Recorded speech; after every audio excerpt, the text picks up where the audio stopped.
Could Marvin Harrison Jr. shock the world and stay at Ohio State for the 2024 season? I'm Harrison Graham from Bears Now by Chat Sports. This would certainly be a bummer for Bears fans. Let's dive into this. He did say that he still is deciding. He has not made a decision yet. Here's what he said on Thursday. He said, coming into this year, I wanted to beat the team up north, obviously Michigan, and win a Big Ten championship, and obviously I did not do that this year.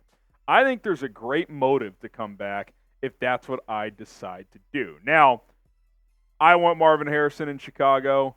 Most of you want Marvin Harrison Jr. in Chicago. But I will say this, and I do think it should be said that I'll never harp on a player going back to school. You only get so many years to play college. I think there's been way too many instances of guys going pro too early. This would not be one of them. But if he wants to go back and try to accomplish some more team accolades and beat Michigan and have a chance to play for a national championship, I'm not going to harp on him for that. Now, I will say this is I don't know who Ohio State's quarterback is going to be next year. I think that could be a messy situation. And obviously for Bears fans and just NFL draft fans of other teams, it'd be a bummer if he wasn't available, man. There's a lot of teams at the top of this draft that would love to have him, HJ, including the Chicago Bears. I mean, his last 2 years at Ohio State have been sensational. I mean, for his production to not really drop off despite going from C.J. Stroud to Kyle McCord is pretty damn impressive. And what's even more impressive is how more explosive he got. Better after the catch this year. I mean, he was really, really good. So I give the kid a lot of credit, and I give him a lot of credit for wanting to beat Michigan, for being frustrated by that. That's having a player that you know cares, right? So whenever he does go to the NFL, whoever does get him, and hopefully it is the Bears, he'll take a rivalry game like the Packers very, very seriously. Now, that is my gut feeling. I still think he's going to turn pro. There was this, Caleb Williams quote where it felt like, maybe he'll go back. He's not going back. He's skipping the bowl game. Caleb Williams is not going back to USC. I don't think Marvin Harrison's going to go back to Ohio State, but, weirder things have happened. We'll have to wait and see. But, man, I just get visions of DJ Moore on one side, Marvin Harrison on the other. Hell, maybe you get Brock Bowers to pair with Cole Kmet. Bring back Darnell Mooney for a team-friendly deal perhaps in the slot. I mean, you could be loaded on this offense. If nothing else, DJ Moore plus Marvin Harrison would just be unbelievable. I mean, it would be so fun to watch. Fireworks every week. So I hope it comes out. I hope the Bears get him. But if he decides to go back, I'm not going to, rip on the kid. It'd be a bummer. But, it's one of those tricky deals where you can't really harp on somebody for going back to school.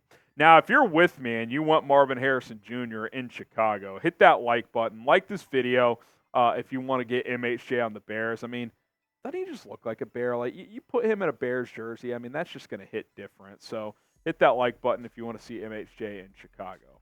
Now, I will say this. This is a good draft to want a receiver in the first round. I mean, you got some really good options here. Obviously, Marvin Harrison. Malik Neighbors, who Rolly and I we're kind of like the co-presidents of the Malik Neighbors fan club. I mean, he's a really terrific player. Rome Odunze from Washington. Keep an eye on him in the college football playoff. Keon Coleman kind of slowed down in the middle of the year. Rolly's not a big Keon Coleman guy. I still like him quite a bit. I do think MHJ, Neighbors, and Odunze are ahead of him.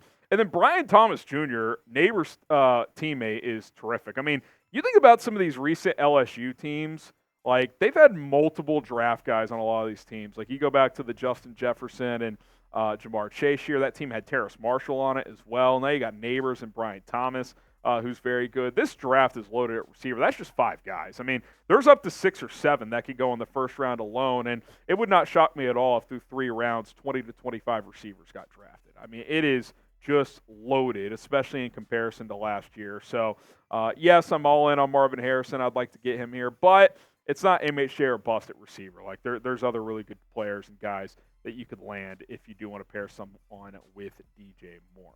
Rocket Money, if you want to clear out your, savings a little bit in a good way, save some money, you're going to be good to go. Cancel those unnecessary subscriptions with Rocket Money, the best personal finance app out there, as they will find and cancel your unwanted subscriptions. They'll monitor your spending, help you lower your bills all in one place. What Rocket Money does is they list out every single subscription you pay for and tell you how much you're paying for it. So $20 on this, $18.99 for this, $8.99 for this, $15.99. You probably think you spend like $80 a month on subscriptions, when in reality it's probably $200 or more. You can stay on top of your FICO score, your credit score as well. You can set budgets. You can lower your bills. They're going to help you do all that stuff. Go to rocketmoney.com/bears now. You're not going to want to regret it. If you're like me and you have a child at home and you really got to keep an eye on your budget, Rocket Money is going to help you do that. They'll send you alerts throughout the month as well to help you keep on track. rocketmoney.com/bears now. Start saving money with Rocket Money. Customers are saving an average of $720 per year with Rocket Money. Can you believe that? Link is in the comments and description of this video. Okay, Justin Fields. I kind of wanted to circle back to something he said on Wednesday, and let me just set this up before we get to the quote here. He was kind of asked about his future, like, hey, I'm sure you don't hear everything, but you probably hear a lot. And the question from Herb Howard, who does a really good job, basically was, is it fair that despite going through a rebuild, different regimes, that it could come down to these 5 games on your playing future, despite all the obstacles that have been around you in your time in Chicago? And this is what he said. He said, I mean, life isn't fair. And I don't think he said that in a victim way. He said it in like, hey, this is just reality. I'm just focused on what I can control. The rest is in God's hands. Wherever I'm here next year, if I'm here next year, if I'm not, football doesn't define who I am. My happiness will still be the same, in the same place, will still be in God. It's very blessed to be in the position I am in, and I think 1 million people would love to be in the position I am in right now. That's really good perspective right there. So really, just not taking that for granted and just taking each and every moment I have every day up here to the fullest. Look, religion aside, everybody's got their own personal beliefs on that. I think this is really good perspective. I think he's saying, look, man, these are the cards I was dealt. Sometimes things are fair, sometimes they're not. Like, I got to I just got to control what I can control. Like, that millions of people would love to be in the position I'm in. I think that's a really good perspective on things. Deep down, does he probably feel like he got dealt a rough hand by a regime that was halfway out the door, allowed to draft him, then they didn't give him any reps that first year, and then he was thrown into the fire, and then a new offense, resetting the roster? Like, yeah, I'm sure deep down he's like, damn, man, like, this has been a lot. But for him to just be like, yeah, I mean, listen, I get to be one of 32 people that get to start every Sunday. That's pretty sick. Like, I mean, I think that's pretty good perspective. And then he added this too. He's like, look, I'm just trying to be consistent. He knows. I think that's the biggest thing. You can play one good game, play bad another. So for me personally, just trying to be consistent, trying to be better than I was yesterday. And look, believe it or not, I mean, there has been growth with Justin Fields. His past 5 starts, from just a efficiency standpoint as a passer, has been a really good stretch for him. He's completing almost 70% of his passes. He's got a good touchdown-interception ratio. The QB rating's very good.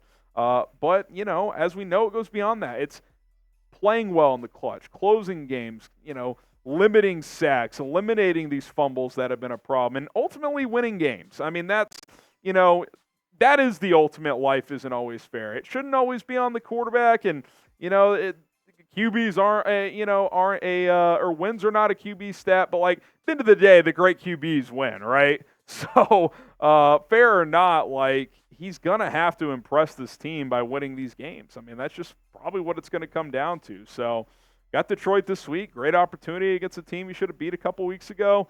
At Cleveland, where his first start was, and Matt Nagy just left him out to dry. That's a great opportunity against a great defense. Cardinals, Falcons, at Green Bay, another great opportunity. So, we'll see. I'm rooting like hell for the kid. I think he's got what you want in terms of mental makeup to be a franchise quarterback. It's all about consistency, which is something he said quite often here. Now, what do you guys think? Will Justin Fields be the Bears starting quarterback in 2024? Type Y for yes, type N for no.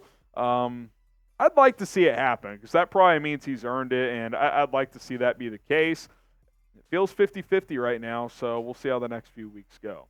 Subscribe to the channel if you want Bears videos every single day, multiple videos on just about every single day. We go live 3 times a week. We go live every single game day as well. So subscribe, turn on those notifications. It's free. We don't charge a dime. All right, let's talk about the stadium. We haven't had stadium talk in a while here on Chicago Bears. Now, new report has dropped that the Bears are exploring the South Lot as a possibility for a new stadium. Here's Shane Riordon, the producer for Parkins and Spiegel. He said sources confirmed to Parkins and Spiegel that Bears are doing due diligence on the viability of the South Lot as the location for their next stadium. They're using the same firm, Compass Land Surveying Aurora, that they use for Arlington Heights and other potential locations. Now, just kind of like evaluating the land and looking at kind of just like the like on a map to see like, okay, like let's compare Soldier Field size-wise to if you could fit a stadium there. Like, it could work, but it seems unlikely just due to the fact that parking's already a mess over there. Traffic getting over there is a mess. Like, can you imagine just the time of while you're building a new stadium over there while Soldier Field just 100 yards away or whatever it is, you're still playing there. You already can't park. Like, you're going to take out one of the bigger parking lots. Like, it just seems like a potential nightmare. But what I will say is you should do your due diligence on every possible avenue if you're Kevin Warren. Like, I still think in the end this thing's probably going to end up in Arlington Heights, but I do think there's a tax concern there that is very legitimate for the Bears, which is why they're considering other options. And look, from a nostalgic standpoint, it would be cool to stay on the lakefront. If you could build a state-of-the-art facility right there where you currently are. Now, there's downside to that as well. I've mentioned the traffic, the lack of parking, there's not really any restaurants or bars right near the stadium, so that's not ideal either. But, I'm open to that scenario if they think it can work. It just seems unlikely from a logistics standpoint that it will work. And again, the report is they're looking into it, like to see if it's even an option. So I guess we'll find out if it is or if it isn't. The Bears' new stadium will be where? Fill in the blank. The Bears will build a new stadium in blank. I think it'll be in Chicago, Arlington Heights, somewhere else. If you want to talk about a specific place in Chicago, you can do that as well. Fill in the blank and let us know where you think the Bears will build their new stadium in.